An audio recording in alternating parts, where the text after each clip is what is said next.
The final report for the accident with Yeti Airlines Flight 691 is released. It confirms the propellers were feathered by moving the condition levers to feather position, causing loss of propeller thrust. But the report does not answer why the flap unlock alert was triggered and the blue extension flag was visible in the flap indicator. Did the flaps retract by itself during the final moments of the flight? Was this the reason why the pilots lost control and crashed?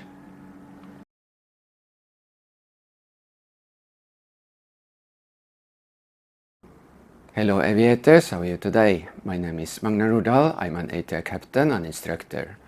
Today it's the 15th of January 2024. Exactly 1 year since the tragic accident with Yeti Airlines Flight 691 that killed all 68 passengers of 4 crew on board the ATR 72-500 that crashed near Pokhara International Airport after a flight from Kathmandu in Nepal. The final accident report has been released by the Nepalese Aircraft Accident Investigation Commission, AAIC. The report confirms the factual findings in the preliminary report. But in my opinion, the report is only 50% completed. Some important questions are not addressed, so stay tuned.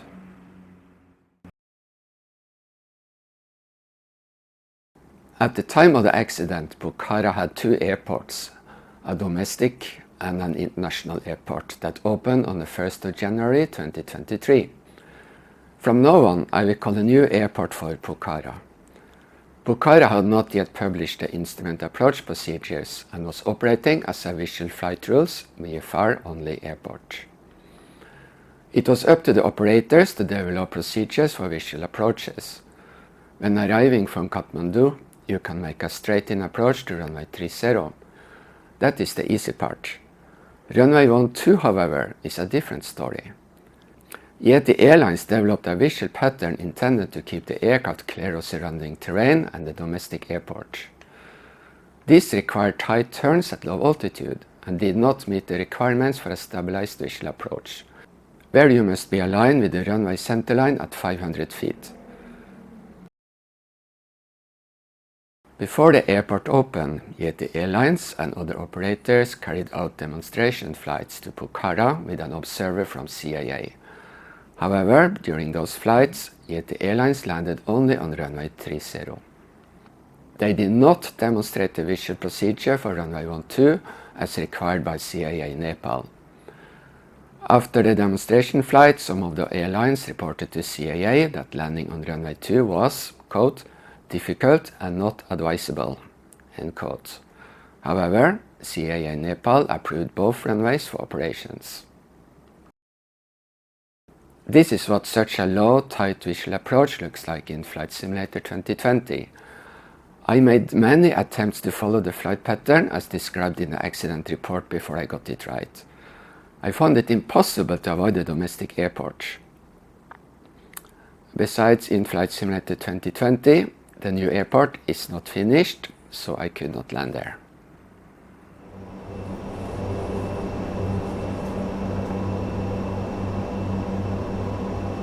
$500.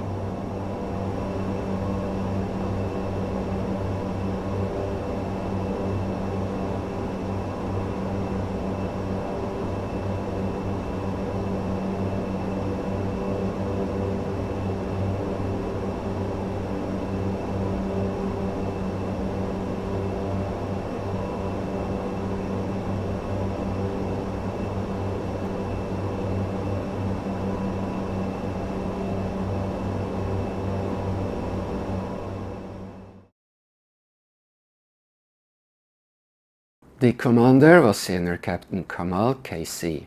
He had almost 22,000 hours total flying time, whereof 3,300 hours in ATR.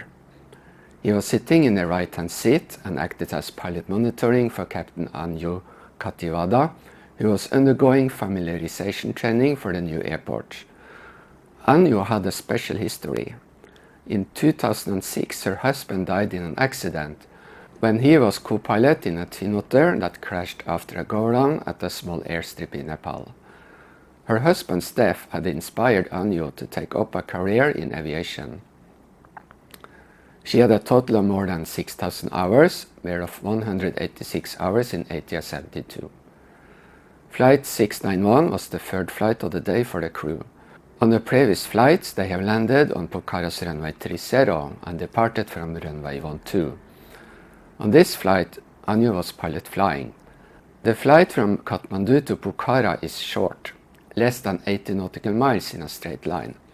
While en route, the instructor told the pilot flying that he wanted her to be familiarized with the visual approach to runway 12.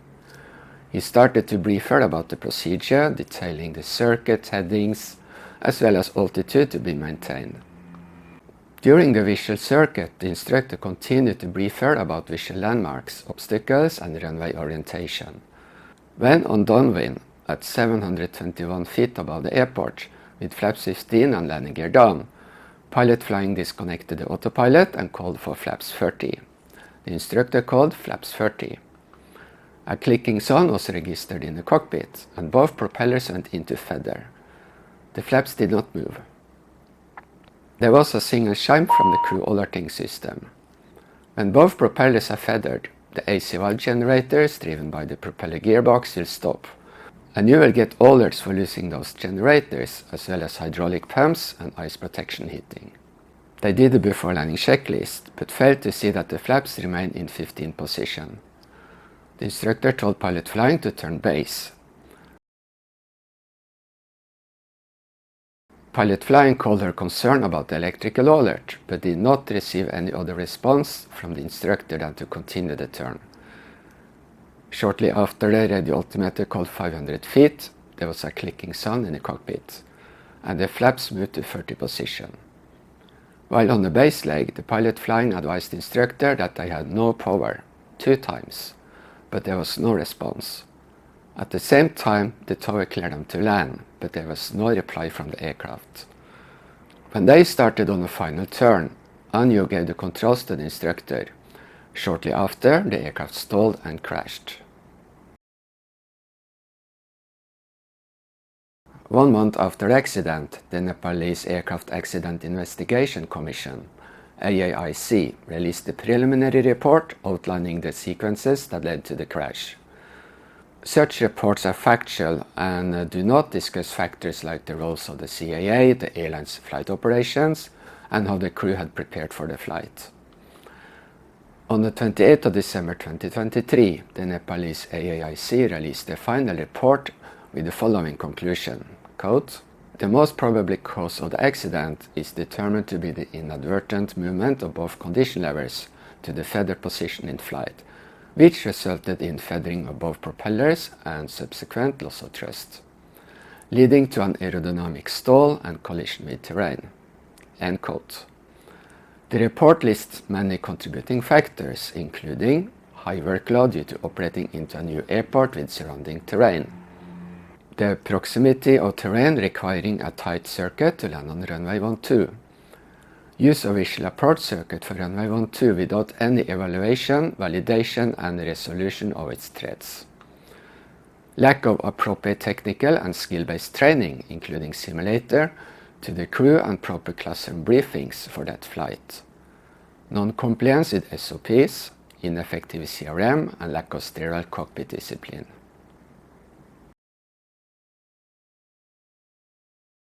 The accident report concluded that the aircraft was fully operational without any defects at the time of impact, but I am not sure about that. But more about that later. Since the flight data recorded did not register the position of the condition levers, attention was given to the propellers and their operation.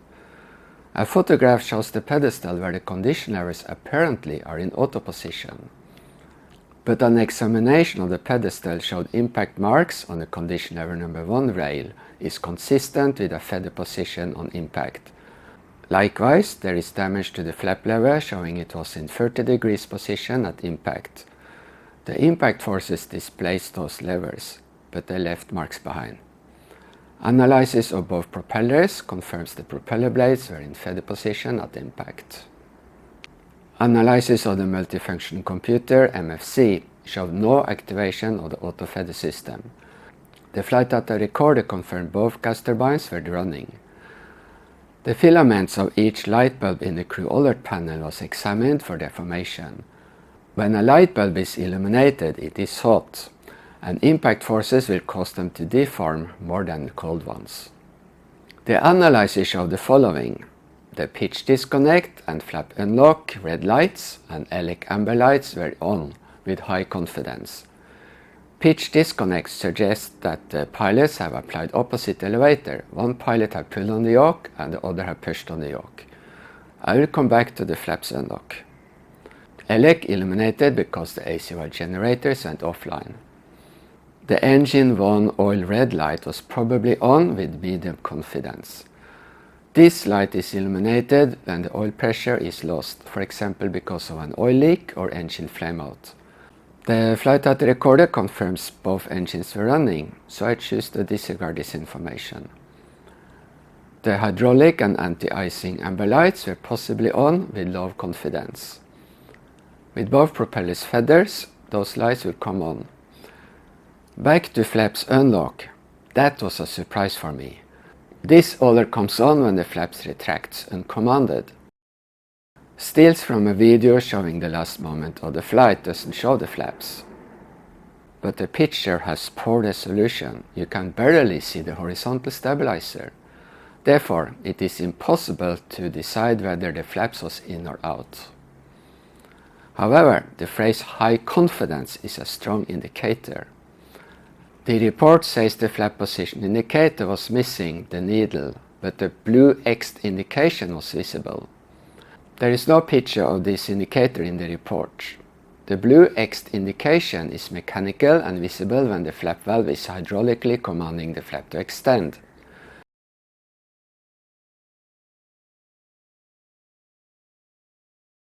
If the flaps retracts without command, the blue X flag will appear. The accident report does not discuss this. The flight data recorder has information about the position of the flaps. So my question number 1 is, did the flaps retract before the aircraft stalled?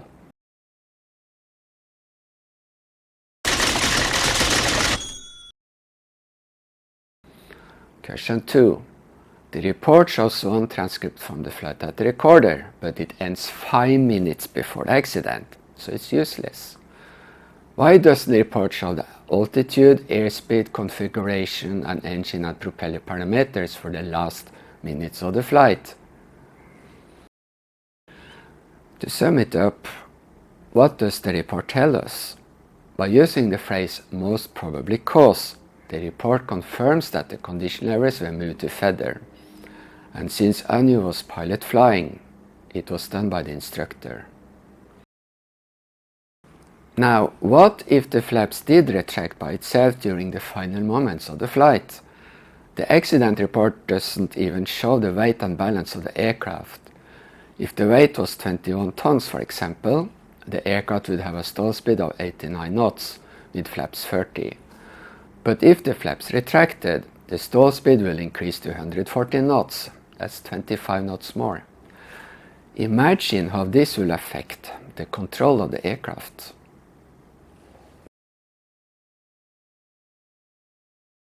What caused the instructor to do this mistake? And even more important, why didn't he discover his own mistake? Some time ago, an experienced captain told me that when the first officer who was pilot flying called for the landing gear down, he selected flaps 30. The speed was below the limit, so no harm was done. The captain reported this to the company. Fatigue was a factor. In this case and many similar incidents, the crew had immediately discovered the mistake and corrected it. But with Flight 691, the crew did not discover the mistake. They did the before landing checklist, but didn't check the flap indication. The pilot flying asked the instructor about the electrical indication, but received no response. And when she told him that he had no power, he did not respond. Neither did he reply to the tower when they were cleared to land. So what happened here? According to the accident report, both pilots were well rested and drug test shows nothing. But how do they know the captain was well rested? A long break between two duty periods doesn't tell much. We don't know what he did when he was off duty. The crew did not brief the visual approach to runway 12 before they departed. While en route, and this was a very short flight, the instructor started to brief the pilot flying about the procedure, and he continued to guide her during the visual pattern. This resulted in a very high workload and stress. A lot of their attention was out of the window. So, what happens when you are overloaded with information and tasks? Your brain starts to disregard information and focus at one task at a time. You lose situational awareness. And when the going gets tough, you will also lose your ability to hear. In such a state, you may not hear what others are saying. As a simulator instructor, I have seen this a few times. When a pilot is saturated with tasks, he or she will not hear what you are saying. I can ask, "Hey Joe, what's your name?" And there will be no response. Then you know it's time to pause the simulator and take a break. But you cannot do that when you are flying the real aircraft. It is true, as they say, proper preparation prevents poor performance. And to use another term, the Swiss cheese model had many holes. From CAA Nepal, who did not ensure the company demonstrated the ability to fly a visual pattern to runway 12, and the company who did not follow the requirements from CAA, to the instructor who did not prepare the pilot flying for the flight and created a very high stress level. From the report, quote, "The cockpit voice recorder transcript captured a flight deck environment rich with discussion on the appropriate way to fly a visual approach into the new Pokhara airport. Both pilots were experiencing high workload, distractions to the external environment, and may have impacted on effective CRM within the cockpit. This may have led them to not follow the checklist properly in critical phases of flight. The crew were most probably distracted due to excessive conversation in cockpit because the flight was the first for the pilot flying, and the pilot monitoring was occupied with providing instructions and was not focused on the pilot monitoring duties." End quote. When learning to fly ATR aircraft, you learn to fly a standard visual pattern at 1500 feet above the airport. I have made a video just about that. The terrain around Pokhara allows you to fly such a pattern. The airport elevation is 2,625 feet. Add 1,500 feet and you will get 4,125 feet. And this is what it looks like in Flight Simulator 2020. Apparently, this works well. According to the accident report, the company developed a visual procedure to avoid the domestic airport. If so, they will have to fly an even tighter pattern than during the accident flight and preceding flights.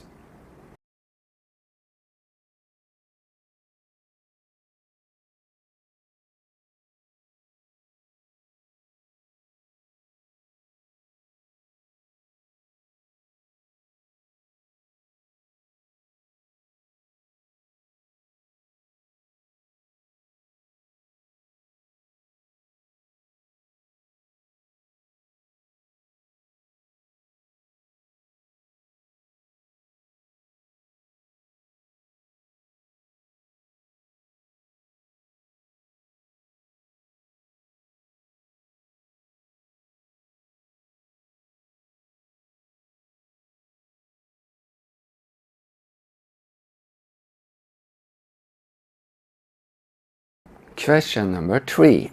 Why did I open the airport before the instrument approach procedures were in place? On the 23rd of February, the airport got ILS and VR approaches to runway 30. And here is a catch. On the ILS approach chart, we find minima for circling to land for runway 12. Minimum circling altitude is 4,560 feet, or 1,998 feet above the airport. As a rule of thumb, you never fly a visual approach below circling minima.